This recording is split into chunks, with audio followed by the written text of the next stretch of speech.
Lockie, Matt. we're back.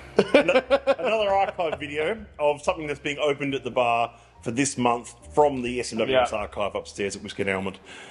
This is kind of exciting, this one. This one is. It's something that we... well, I actually don't remember it that well. I remember seeing it when it was released in 2017, but tasting it briefly, but it's not one that really stuck in my memory. But it is something that's really exciting to me based on cask character.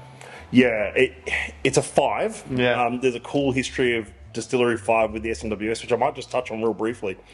The first 4 distilleries, which were picked out by Pip Hills in 1983, 40 years ago this year, he loved those distilleries and he had a special fascination with them. And then Anne Dana came on board and brought along Distillery 5 with her, of which Pip wasn't a huge fan, and said, everything from Distillery 5 tastes like soap, he'd say. Yeah.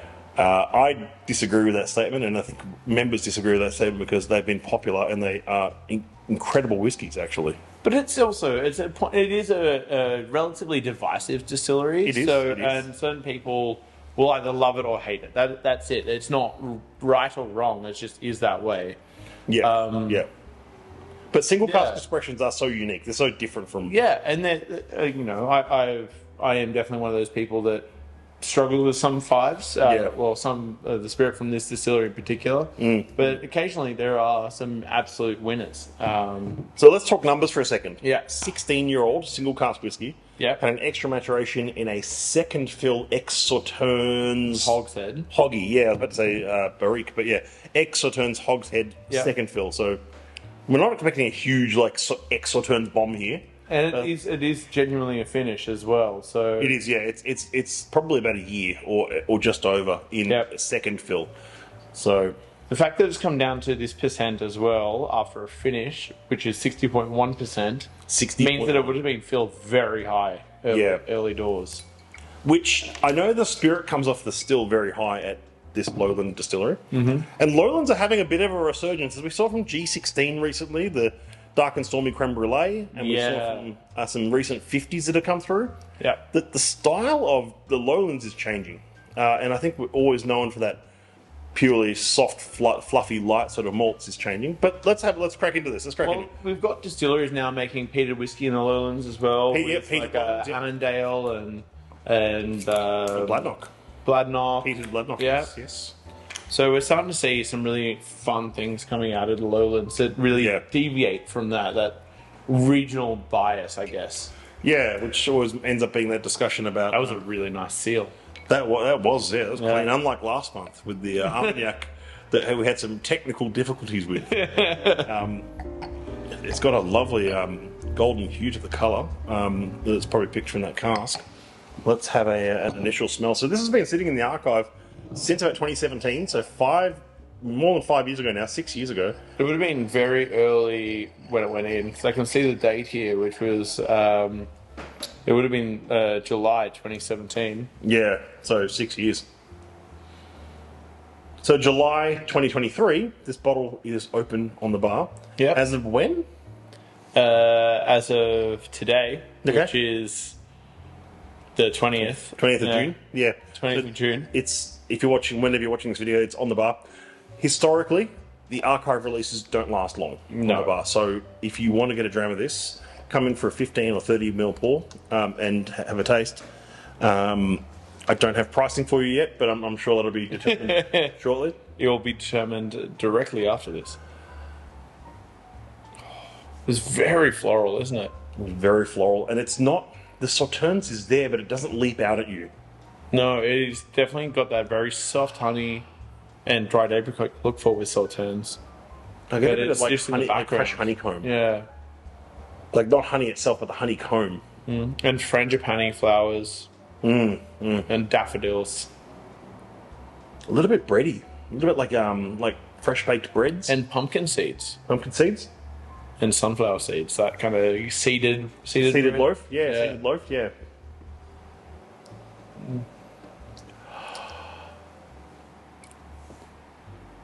Wow. It's very grainy on the palate.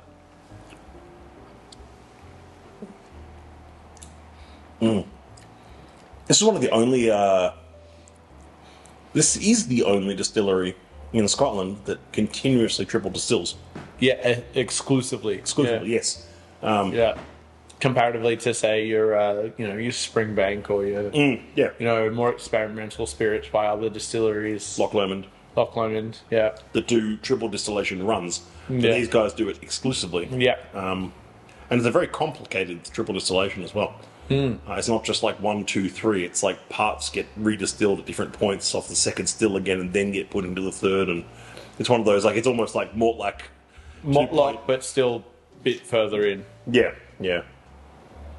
And of course, the number of times distilled doesn't necessarily have a final impact on the spirit, but it does play a huge role of the flavour. It does, and a lot of people question this. So we spend a lot of time talking about Irish whiskey as well, where people, some of it is triple distilled. Yeah, well, quite a large portion of it is triple distilled. Yeah, yeah. But there is that kind of misnomer that all Irish whiskey is triple distilled, and that it's either better or worse because most Scottish whiskey is double distilled. I think the vodka industry has a huge played that. Yeah, yeah. I think that like for decades we saw like your Smirnoffs of the world and whatnot saying, this vodka is quadruple or 5 times distilled, 7 times distilled, and absolute purity, filtered through diamonds. Yeah. Which is all nonsense. It's all nonsense. And the more times the spirit runs through stills, the more the copper cleans it, for lack of a better phrase, and removes some edges. of the impurities. Yeah, impurities, and so that's why I think why whiskey lovers love Armagnac. Yeah, but those impurities are flavours as well. That's right. Texture. That's what I'm saying. Yeah, those impurities are the edges of which one of my favourite quotes is a whiskey that you can hang your hat on. Yeah, something you can go. That's one that I really like. That's got a bit of bite, a bit of character, a bit of spice. Not saying that this doesn't. This definitely does. This has its own character. It's just a different character. This is probably the most Irish Scottish whiskey I've tasted in a while. Yeah, but also probably the most characterful 5 I've had in a while as well.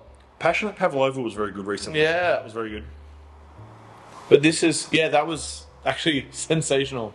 I think you were in the room when I tasted it for the first time. Yeah, I think I was. Yeah, yeah, and I actually got blown away by that. I love that sunflower seed character that's coming off both the nose and the palate.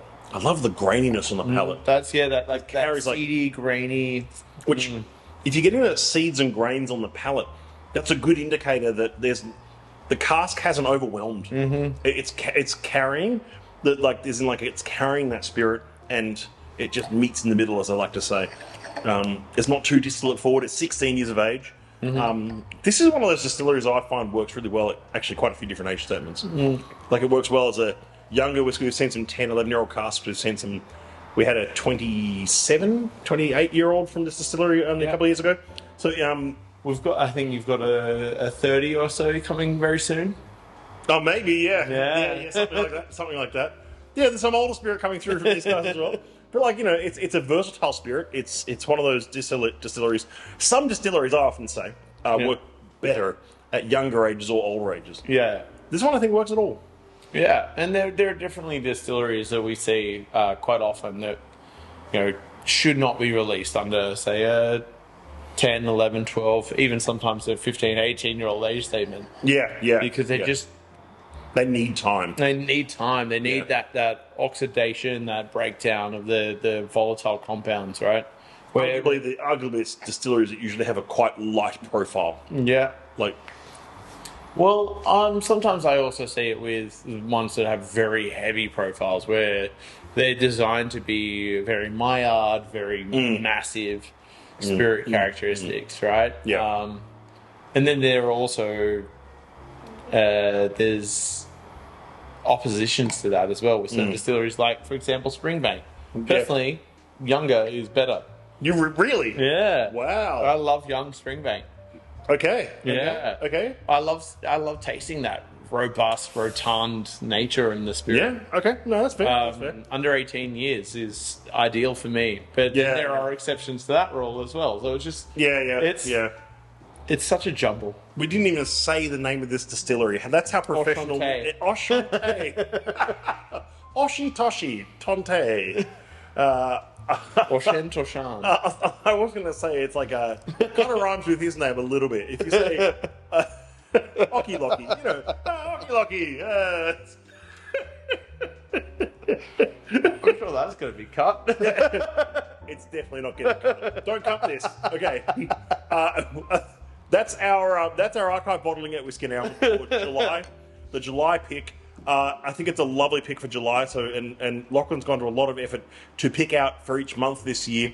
And we've had some absolute pearlers this year, including 127.44, Cantina Mexicana, and the last month's Armagnac.